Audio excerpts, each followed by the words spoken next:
بسم الله الرحمن الرحیم.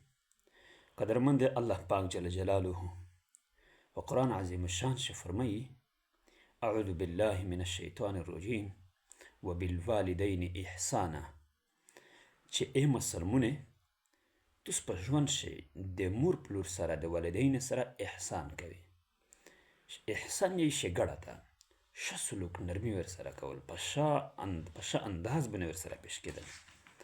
قدرمندې، لکه څرنګه په وړوکولي شي دغې مورکې په تو باندې محنت کړی دی، احسان یې در باندې کړی دی، په تو پورې شپې ورځې سبا کړي دي.